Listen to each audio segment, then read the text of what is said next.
This message is brought to you by DoNotAge.org, the longevity research organisation that's on a mission to extend HealthSpan for as many people as possible via products that actually work. Start your journey today at DoNotAge.org and use code LLAMA for a 10% discount. That's LLAMA. In essence, you often get more than you give when you're reaching out. I'm a big believer, and research is now falling on the side of what I will say, which is having purpose and seeking happiness matters for our health and well-being. Hello and welcome to the Live Long and Master Aging podcast. We call it LLAMA. I'm Peter Bowes, and this is the podcast where we explore the science and stories behind human longevity. Now, this week we're at the Global Body Computing Conference at the University of Southern California here in Los Angeles, and I'm delighted to welcome to the podcast Lisa Marsh Ryerson. She's the president of the LLARP Foundation, which is the organization's charitable affiliate. Lisa is a passionate advocate for the rapidly growing elderly population. Lisa, welcome to the LLAMA podcast. It's wonderful to be with you, Peter, and a real treat to be a guest on LLAMA. Well, thank you very much. It's good to see you too. How do you define elderly in this modern world that we live in? So at AARP Foundation, we would say that we don't say this. Our mission is to serve and support effective solutions for older adults, meaning 50 and older, understanding that there's a lot of segmentation when you think about lifespan from 50 to end of life. And as soon as you say 50 and older and elderly in the same phrase, being 55 years old, there's a little bit of me that kind of pulls back and thinks, God, that must mean I'm elderly. No, well, notice that I didn't say elderly. Right, but that's what I think. Yes, but that's though. what you hear. Yeah. So really it is supporting individuals who are 50 and older because we have needs and different needs. To be honest, it doesn't really matter what word you use. Maybe we shouldn't use any word. We're all still people. We're people. And we're just getting older, which is undeniable. Yes. But I think you can't define people as suddenly changing when they get to retirement age, whether that's 65 or 67 or wherever you are in the world, or what is traditionally considered to be retirement. So many of us don't want to ever retire. That's right. So I think all of these challenges, they just are challenges that affect all people. I agree with you, Peter. And it's almost as if, as you're suggesting, that's probably a whole different podcast or body of research, but what's the language we really should be using? Yeah, exactly. Right. And one of the things that you and your organization strive to achieve is to nurture a country where there is no poverty and one where no older person feels vulnerable because of the situation that they are living in. Now, I think in reality we have a long way to go to achieve that, don't we? We do.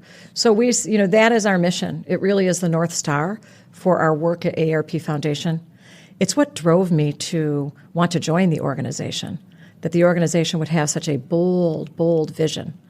Tough problems. Our slice of it, of course, is our mission, which is then to pull it in and say that we'll create and advance effective solutions so that low-income, vulnerable people who are 50 and older can secure the essentials. So that's more manageable. I was going to ask you what brought you to your current role, and maybe just talk a little bit about your background. Your expertise is in higher education. It is. I was a college president for a long time, and I really enjoyed that role for almost 20 years.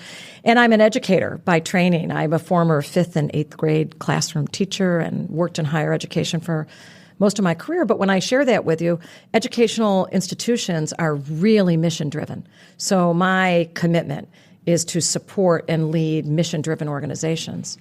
And when I was contacted by AARP Foundation and learned about the work in fighting senior poverty and learned about just the scope of that problem, it was incredibly compelling to me to say, get on board and work with a team of people who every day wake up to help vulnerable older adults. Maybe we should just explain, this is obviously a global audience listening to this, AARP Foundation, LLARP Foundation.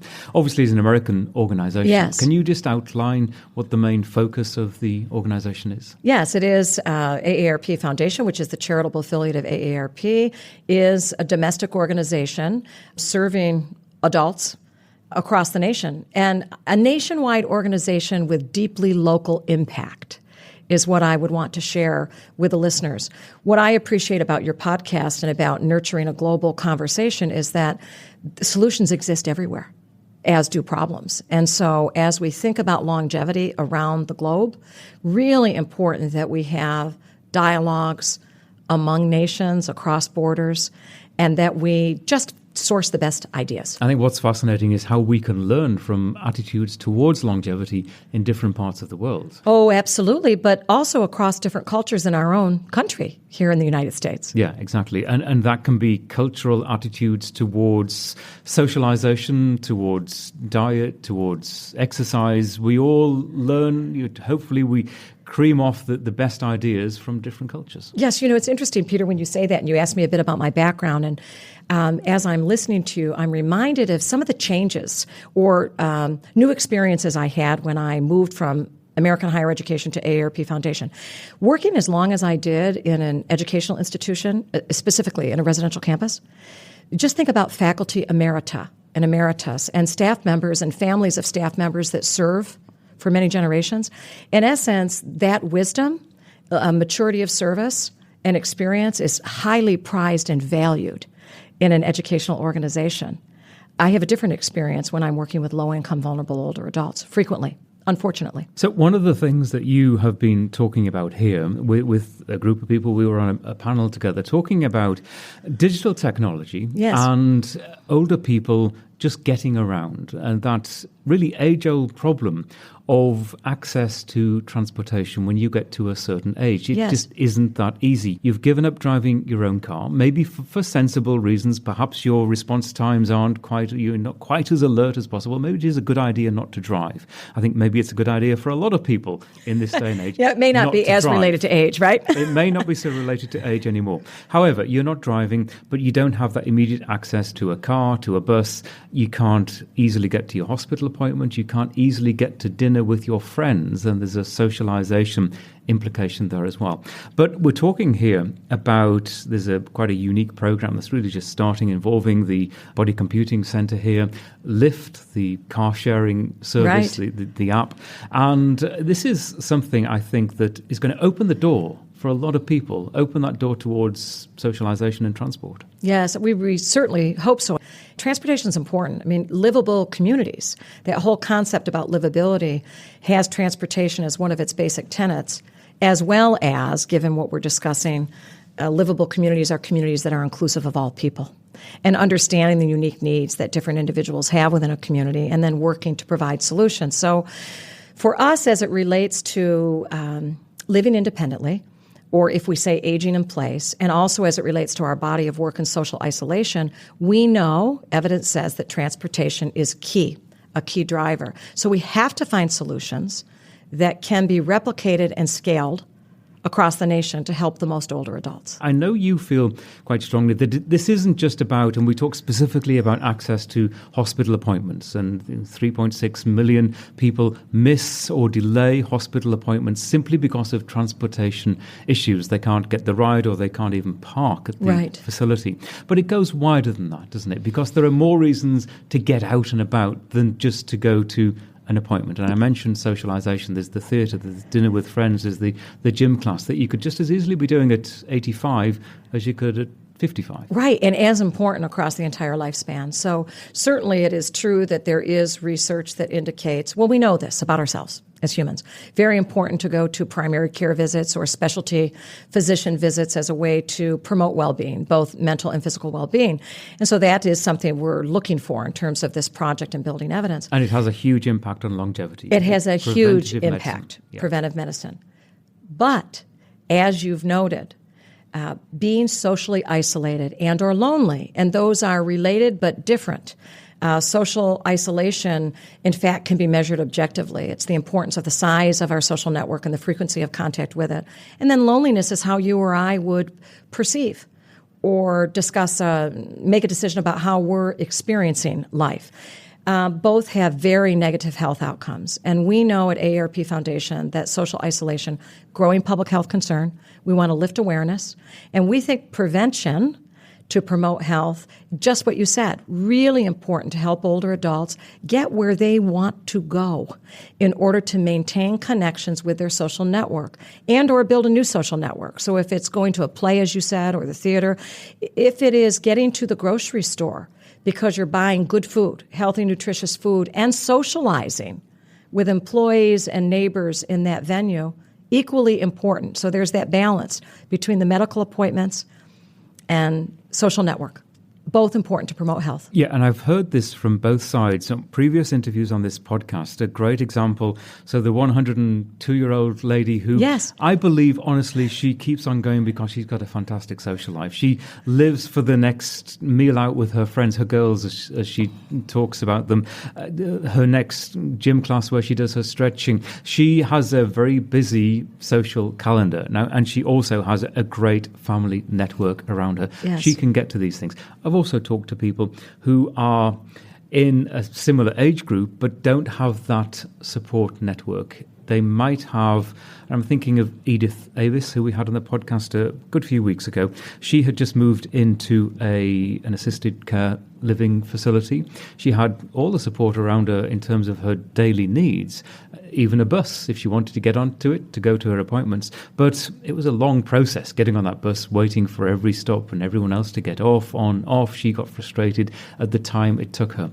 Wouldn't it be great if she could just pick up the phone or someone pick up the phone on her behalf? Yes. Get her to her physical therapy. She accommodates that by actually walking the few blocks that she needs to get to the physical therapy, which is great on her because she's able to do that. But you can see how it would open the door to a much fuller life. Yes, and Peter, when you remind me of her story, it also is about trigger points that put us as individuals at risk of social isolation. So moving, when you're transitioning out of your own home or a neighborhood or a community where you have a well-developed social network and set of activities to a new place, even though that new place may be a great decision for an individual, we have to recognize the length of time it can take to build new networks. Or as you were saying, at whatever age someone may decide or in fact may lose a job and may not be able to find a new job. When you step away from work, our work, family, and network is a very important support network. So that transition is big. Mobility changes. I know my father, he was not a low-income older adult, but I clearly, now that I'm in this work, remember seeing his and experiencing the deterioration of his hearing and untreated hearing loss and how much that contributed to really social isolation, the inability to remain active in conversations and dialogue. So there are so many different facets of life yes. that can affect us in this way. You make a great point about moving into any sort of facility, which probably by its very nature isn't necessarily that close to home. It's maybe in a different town, the outskirts of town, or even in the town that's been adopted by your children. So you're maybe coming closer to the family, but you're actually not with the family. And that's right. There must be a huge element of isolation. Even though everyone is well-meaning around you, yes. there must be still an inward feeling of isolation. Well, even think about it in our lives. Each of us could probably just close our eyes and remember circumstances where even for the most positive reasons or best decisions we were making a change. So whether it was taking a new job, as I did 4 years ago, or moving locations where we were living, still it takes time and attention to rebuild your networks, because if you're in a choir, your choir isn't there. Your neighborhood grocery store. So moving away from the 3-block walk that you were used to and the people you might see along those walks. So change can be very, very helpful and important in life, but we have to recognize that the transition points in life and the cumulative effect of a number of them can present quite a few challenges for older adults in the area of social isolation and or loneliness. And connection matters. I said this earlier today, that you can't in an advertisement or a bumper sticker, to be old school, give all of the reasons or solutions for social isolation, except I would say it's connection matters. It matters. Yeah, I think that's a great point. And I think, let me ask you in terms of your life and your family, because everything you learn from doing the job, you must think inwardly sometimes yes. how this would apply to you or how it will apply to you in the years to come. I'm curious to know what you have learned that already you are actually applying to the way that you live and maybe focus on the future. Yes, it's I think in some areas I'm applying the lessons I'm learning, which are vast as a result of working at AARP Foundation and AARP. And in other areas, I'm collecting a lot of data and information, and I might not be making prompt decisions that I should be with them. But certainly as it results to knowing about our own health status and keeping up with preventive visits and preventive care, both medical care and choices we can make ourselves about sleep habits. And we know an awful lot about nutrition and the changes in nutritional needs as we age. All of this is information that I incorporate into my own life. I have 3 daughters, and so I share all of the information with them. And I'm really candid with them about the fact that I didn't make certain changes likely early enough, and they still have time, as you and I were talking about earlier. I think another change that I have made, I believe I've always been a good neighbor, but given the body of work that I'm engaged in at AARP Foundation, and in particular working with vulnerable populations, I'm a very intentional neighbor now. I am aware of who lives and works around me, and I make efforts every day to be in conversation with my neighbors and to reach out. It matters. And that takes effort. It takes intentionality. It takes intentionality because it's very easy to ignore as you get wrapped up in your career and your life and your own family, just to ignore or just to not take notice of what's happening on your doorstep, in your neighborhood. That's right. And I'm intentional about it because I think the things that we care about, we focus on, and we make decisions about our behavior around it.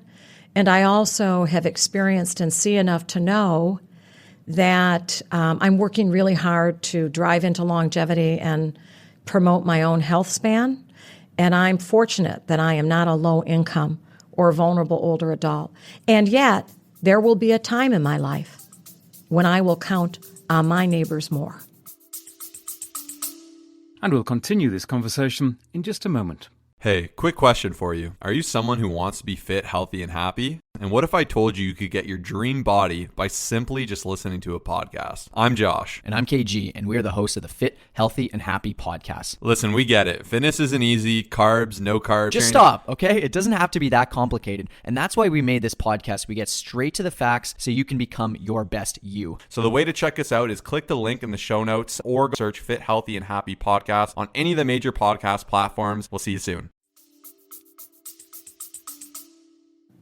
And do you get something back from doing that? You're giving something to your community and your neighborhood. Have you felt, since maybe you changed your attitude since doing the job that you do, have you seen something in return, or have you seen those people that you interact with perhaps changing their attitudes towards their neighbors? I think what I've seen that it's more of in higher relief, just the presence of conversations, the stopping a little bit longer to check with someone about their day, the mutuality of being neighbor or being in relationship, which comes up in so many of your wonderful conversations with older adults, that in essence, you often get more than you give when you're reaching out.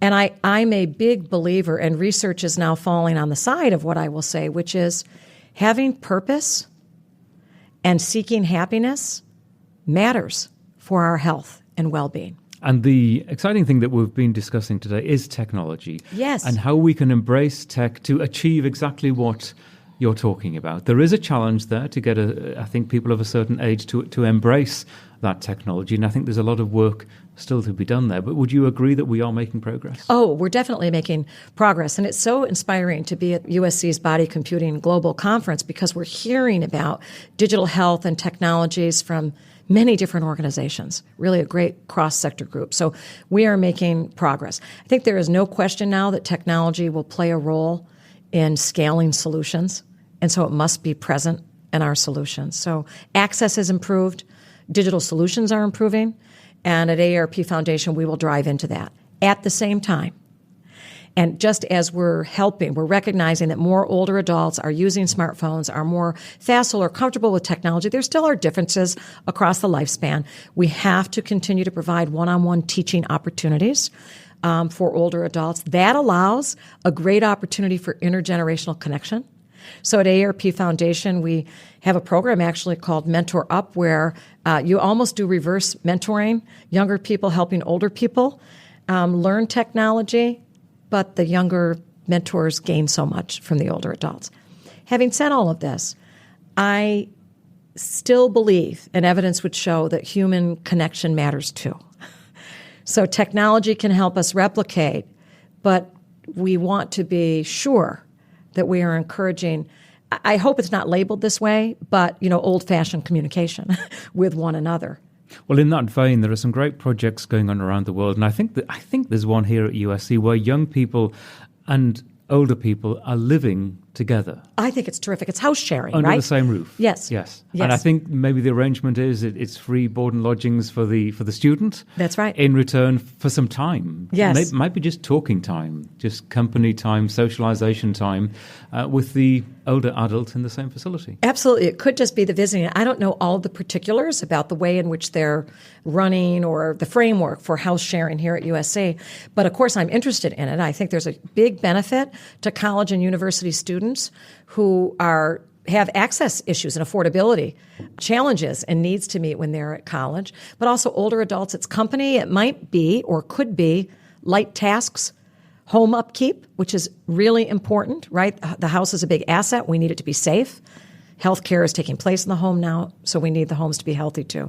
I think it's a brilliant solution. Yeah, I agree too. And I've never been a sort of huge fan of isolating communities. No. Whatever the community, I think merging people together, different ages, different interests, can only be positive for everyone. I'm with you, and I imagine you see so much of your belief as you travel and write and tell stories around the globe. But again, I believe that the healthiest communities are inclusive of all people, and that we encourage that livability is about both the systems, transportation systems, homes that are affordable and accessible and healthy, and many other things. But it's also about building pathways for connection among and between people, literally, whether that's parks or crossways. It's, so often we speak in communities about making changes to support older adults, and yes, we want to support all of us across our lifespan. But, curb cuts and wider doorways that are so important for us as we age, they were also really important to me when I was pushing a baby stroller. Yeah, absolutely. Makes total sense. You said a few moments ago that you focus on your own longevity. I do. You think about your longevity and presumably you adapt your life accordingly. So what are those thoughts? What's uppermost in your mind as you're thinking about the years and decades ahead? Yes, it is about wanting to, as much as is possible, be the chief driver, entrepreneur, promoter of my own health. So taking seriously the availability of information and small decisions and big decisions that we can make individually to remain healthy, to be active. It is about all that we know. I know this as an educator, but everything we now know about lifetime learning as really important for us for ongoing cognition, for ongoing brain health. So engaging in really active learning across the lifespan is that's important to me. It's very important. Very, very important. Mental health is crucially important. Do you focus on your physical exercise? How do you? I'm very interested in this because we all lead busy lives. Yes. You travel to go to conferences I do. And speak. How do you attend to your physical well-being? Trying. When you're doing that. Yes, it is. And as I keep sharing with you, I'm aware of all the decisions I should be making every day. And some days I get it right and other days I don't. And I suppose listeners would agree with that. Though I've heard so many of your podcasts when people are really, they have their platform for performance and they are on it, they right? Sound like Peter, they are mastered. On it. And I sit and here they inspire me. I think, how can you do this? And they inspire me. So a couple of examples. I do travel a lot as you travel. So I'm conscious about nutrition and what I should be eating, though, of course, isn't it great that they have ice cream here today as well? You found the ice cream? I did find the ice cream. AARP Foundation works with Tufts Center for Nutrition, which is a really great center and focuses in on older adult nutrition, and we supported their work on the My Plate for older adults. So the My Plate is always visually present in my mind, really thinking about getting the right number of fruits and vegetables, knowing that as we age, we actually aren't as thirsty. And so I'm very big on drinking water throughout the day, balancing my diet as I travel. Sleep is so important, and we have a lot of research, and there is My mother had dementia, so dementia is in my family, and I follow closely all of the work, whether it's done at AARP and other organizations on bringing groups together to think about brain health, and so I know that sleep is important. So I monitor my sleep. I have my Fitbit on. There's been conversation about wearables today, and work hard. I also work hard to embrace more regularly reflection time. So starting every day and ending every day with conscious reflection about my goals for the day and then that meditative debrief at the end of the day. So you have a period of time at the beginning of the day as well when Yes. it's, let's say, tech-free and it's Tech-free. just you, and your breathing and your mind and you're Yes. thinking about things? Just the briefest. This can be 7 or 10 minutes. Conscious, calm time. To be, I think that it's so busy and noisy, isn't it, in the world and in our lives. And I want to be sure that I always make space to keep my own company. And as you look at your longevity, do you have goals in mind? Do you envisage you in the future at 80, 90, 100 years old? Do you have aspirations? I do. And there have been so many interesting conversations as we, think about this concept of possibly more people having the 100-year life. So we think about that sort of metaphor, but we really do see people living longer lives. So I balance that with the reality of lifespan. In my family with my parents, I know that I can make many, many decisions that will promote what I would want, which is to be a very active activist in my own life and communities well into my 90s and beyond if that is possible. Knowing that genetics will play a role and will catch up at some point. Well, genetics is always going to be a factor, but I think it's difficult to put a number, a percentage in terms of how much your genetics is going to affect you. But I think the number is larger on the side of what we can do to help ourselves. Yeah, that's right. Whether it's through mindfulness or diet or exercise. I agree with you. And I think mindfulness, as you're saying, that really is the word. And has been, if not called out today, it's been called out in certain presentations, but has been a thread really in all of our conversations, which is to be mindful about ourselves, the information that we should be monitoring, and what we should be doing. I would also say, though, that as I think about my own longevity, and then I think about longevity around vulnerable older adults, on my mind is also this notion of older people needing resources to be able to meet their basic needs. And so, I am more privileged and yet still planning for a longer life. You have to take into account savings, the cost of living, what choices we're making, and really thinking through that as well. And then working with, because everything that we do at AARP Foundation is very much about human-centered design, really listening to vulnerable, low-income older adults and the challenges that they face. It's like, spinning a wheel, as I said. It's, do I buy my food or my medicine? I need my medicine, but, food is medicine too. So on my mind is wanting us as a society to make smarter, more compassionate decisions about including all people and really offering more opportunities to more older adults who need them. Lisa, that's a great way to finish. Thank you very much indeed. Thank you, Peter. Delight to be with you. Great to talk Thank to you for all you do. And just before we go, a reminder that there are several ways to listen to us. You can get in touch as well if you visit the LLAMA podcast. That's Live Long and Master Aging. LLAMA Podcast, LLAMA podcast.com. We're also on Stitcher, TuneIn, Google Play Music, and of course, iTunes. And if you enjoy what we do, a 5-star review at iTunes will be hugely appreciated. It helps us to grow the podcast and hopefully secure its future. Many thanks for listening.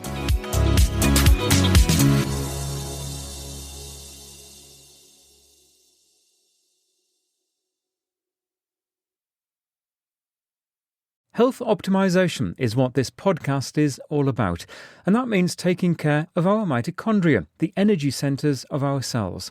Physical strength, avoiding frailty is key, and that's why the science behind urolithin A and the work of Timeline Nutrition is so interesting. You can find out more and get a discount code at our website and in the show notes for this episode.